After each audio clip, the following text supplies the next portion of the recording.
Sanibonani wengane zakwethu uGodole okankomgodolo umfana udaba ke niyalwazi eyikade yagcina ukuphosa amabhomu iRussia umusa ubona ke sengibeka izinto ezikanje lisuke selizobhubhaka umasipala waseBaqulusini abaqulusi municipality. Sanibonani ngicela nisondele la ake ngibingelele nje ngokukhethekile imeya lapha eBaqulusini uKhehla Mkhwanazi if I'm not mistaken.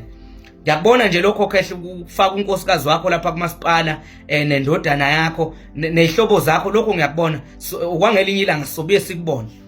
Babumeya ngicela ungitshele sekuphele izinyanga eziyisithupha naxosha uMazibuko umshini as a deputy mayor namhlanje anikaze nabeka udeputy mayor kuze kube namhlanje kunama ESCO member amabili omtshali ilokhu nabaxosha akaze kubekwe umuntu kuze kube namhlanje. Babumeya inqumo uyithatha nobani lapho mathu uthatha inqumo njengoba engekho udeputy uthatha nobani inqumo babumeya? Kunobugebengu okuningi eBaqulusini obukhona.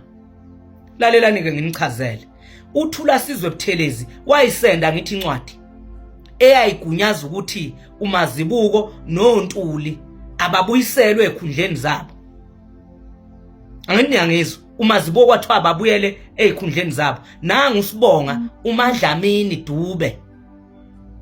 uMadlamini Dube usisi kabani? Usisi kaMashobane. uMashobane lo imeya ngazi kuphi ngapha ngenhla. Ugoloza ibhadi uthe bewubani yena uThula Sizwe ukuthi ngazobatshela ukuthi akubuyiselwe uMazibuko nomtshali.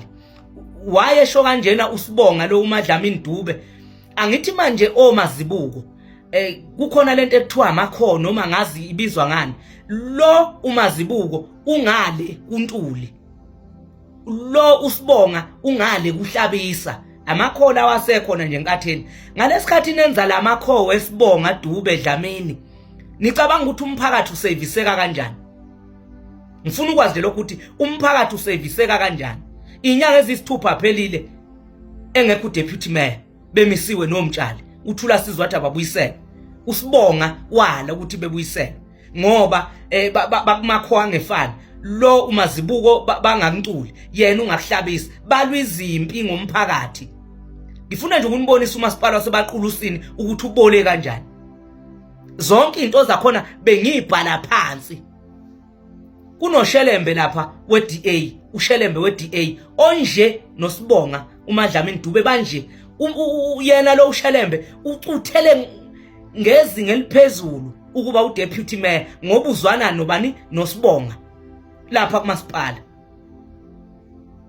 Niyazenzela nje kumasipala waseBaqulusini umphakathi amaservice amile nsi umphakathi awenzelwa lutho waseBaqulusini ngoba nina niyalwa nilwa izimpi zenu zangaphakathi nifaka abangani beni lapho. Wena Shelembe ufaka nezintombi zakho lapho kwamasipala. Ngiyeza nabo labantu wabafaka lapha izintombi zakho lapho kwamasipala. Umphakathi ukhona ukwazi ukulanda izintombi zakho uzoyifaka lapha nezingane zabangani bakho ufake ngaphakathi.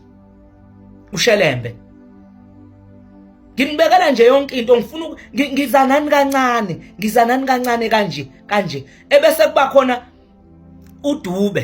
uDube lo obuya bewuchairperson lapha kwaZulu Natal. Ubuye bewuchairperson ephinde ebelapha kuSankho. Angazi uyini kuSankho, angimazi ukuthi uyini lapha kuSankho. Uyena umuntu ke loyo ungqondongqondo wenkohlakalo uDube. Angisazi bathi ubani Dube lo wafika nje wazenza udokotela wefake wabanjwa uDube lo uchairperson naye lo ogcwele izingane zakhe lapha ufaka everywhere la kathanda khona. Umasipala waseBaqulusini lo enginitshela ngawo ubolile phuhlu.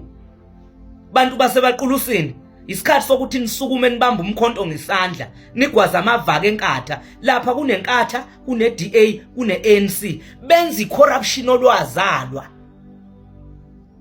Angikhulumi ngalokho kuyiNFP. iNFP vele angazi ngathi yini le nto leyana ibekiwe nje isichuse ngaleyo nto encanyana.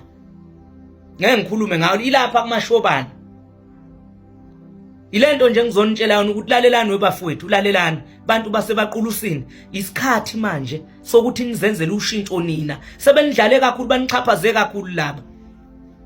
Fanele nje ngibeke icace, umasipala wasebaqulusini ubolile phuhlu, bawuphethe ngendlela abathanda ngayo. Ngishiya ithimba lenkatha lehlulekile, uSibonga uMadlamini Dube lehlulekile dismally, alikwazi ukumlawula. uMadlamini Dube yazenzela lapha ebaqulusini, wenza ngendlela le akathanda ngayo yena. Noma eyuthule, akuna deputy, akunalutho nje. Wengane zakwethu, isikhathi manje sokuthi umasipala wasebaqulusini zishintshe izinto. uSibonga nje udla amathenda noShelembe, manje uxetshulwa amathenda, kuxetshulwa imkhoma, aqashwa ngisho abantu bomphakathi bazenzele nje umathanda wabo lapha kumasipala wabaqulusi. Leyo nto nje ade ngizonitshela yona. Ziningi kuyaphithizela. Ngisazonikhiphelwa izinto eziyisimanga ebaqulusini ezenziwa nje ama-leaders asebaqulusini. Lento yenu yokuthi inkathi ibe namakhoka, kube nekhoka kaNtuli, kube nekhoka Hlabisa, bese umphakathi ungakwazi ukuseviseka ngoba nina nilwa izimpi zenu. Sibonga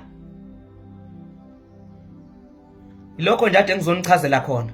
Bantu balapha ebaqulusini eFilidi, thathani umkhonto nubambe ngesandla, nigwaza amambuka, nikhiphe iqembu lenkatha, nikhiphe iqembu le-ANC, nikhiphe iqembu le-DA, nikhiphe le-GNU ebolile, engakwazi ukusevisa abantu, efuna ukuthenga isizwe esibhekile. Lokho nje ade ngizokusho. Masipala wasebaqulusini municipality ubole ephuhlu, uphethwe abantu abantshontsha kwasani, bashoda ngokuntshontsha abantu bomphakathi. Njengamanje kuza ama-by-election, njengamanje nizobabona bazobegcwele all over, kuthiwa bavoteleni. Ningalinge nivotele lamasela, noma ngeza nokudla ezenani ngoba bamagidangoma, bezwa into engakwazi ngisho ukuphawula, bazoza neingubo, bezokwembesa, beze nokudla, beze na everything. Isikhathi sokuthi ningavumi manje ukuthengwa ngokudla. Isikhathi sokuthi ningavumi ukuthengwa ngeingubo. Thathani konke lokho abazobeze nakho, ebese niyovotela umkhonto. Sebenenza imkhovi yabo isikhathi eside. Ilokho nje ade ngizokuchaza. Kuningi ngiza nakho, nakusasa kuzobe kuphumenye ezobinzi makhulu nangale. Mhlawumbe azoba u4, azoba u5 amavidiyo asebaqulusini. Sinjalo kwindaba. Ngishilo ngathi iRussia ayihlali ingakali. Sikadla kuphela.